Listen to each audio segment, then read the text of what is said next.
Assalamualaikum warahmatullahi wabarakatuh. Waalaikumsalam warahmatullahi wabarakatuh. Kami dari kelompok 8 dengan nomor urut 8 akan sedikit membahas mengenai sistem hukum dan sistem peradilan yang ada di Indonesia. Sebelumnya, perkenalkan nama saya Fadia. Perkenalkan, nama saya Remik Malia. Perkenalkan, nama saya Diana. Setelah itu, mohon semuanya untuk menyimak dengan baik. Sistem hukum dan peradilan di Indonesia. Apa itu sistem hukum? Sistem hukum merupakan satu kesatuan dan gabungan-gabungan aturan hidup yang saling terikat satu sama lain. Hukum sendiri merupakan seperangkat aturan yang mengatur tingkah laku masyarakat dalam kehidupan sehari-hari. Tujuan hukum yaitu untuk menegakkan kebenaran dan keadilan, menciptakan lingkungan yang damai dan tertib, dan juga untuk memberikan kepastian hukum bagi seluruh masyarakat. Jenis-jenis hukum. Di sini kami akan lebih mendalami mengenai jenis hukum, yaitu hukum pidana. Hukum pidana adalah keseluruhan dari peraturan-peraturan yang menentukan perbuatan apa yang dilarang dan termasuk ke dalam tindak pidana, serta menentukan hukuman apa yang dapat dijatuhkan terhadap yang melakukannya. Undang-undang yang mengatur hukum pidana yaitu Undang-Undang Nomor 1 Tahun 1946. Asas hukum pidana terdiri dari 4, yaitu asas teritorial, 2 asas nasional aktif atau kebangsaan, 3 asas nasional pasif atau perlindungan, 4 asas universalitas atau persamaan. Ciri hukum pidana diantaranya: 1. Mengatur hubungan antara anggota masyarakat dengan negara, 2. Mengatur hal-hal yang berupa pelanggaran dan kejahatan, 3. Meski tanpa pengaduan, korban akan tetap ambil tindakan oleh pengadilan. Sumber hukum pidana diantaranya: 1. KUHP, 2. Undang-undang di luar KUHP, 3. Hukum adat. Yang kedua ada sistem peradilan. Sistem peradilan dibagi menjadi 2, yaitu yang pertama peradilan khusus dan peradilan umum. Penegak hukum yang ada di Indonesia ada beberapa, tapi kami akan lebih spesifik menjelaskan mengenai kejaksaan.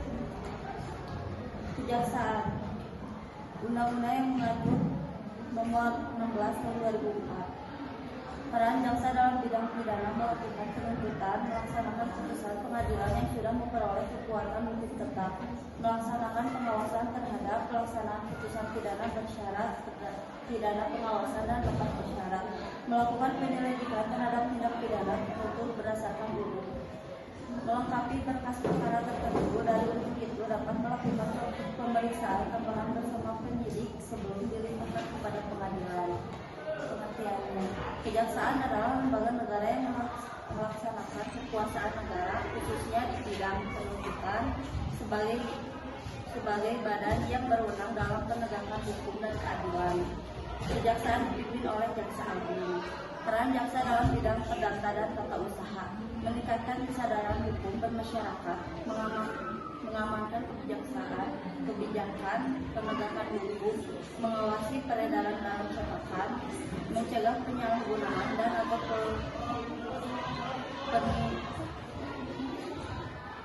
penodaan agama, penelitian dan pengembangan hukum serta statistik kriminal, mengawasi aliran dan kepercayaan yang dapat membahayakan masyarakat dan negara. Kemudian ada tahap-tahapan dalam proses peradilan. Yang pertama ada tahap peradilan yang diwenangi oleh polisi. Yang kedua ada tahap penuntutan, yaitu diwenangi oleh jaksa. Yang ketiga ada tahap pembuktian, yaitu oleh undang-undang yang mengadilinya. Dan yang keempat ada tahap eksekusi atau yang diwenangi oleh hukum. Upaya dalam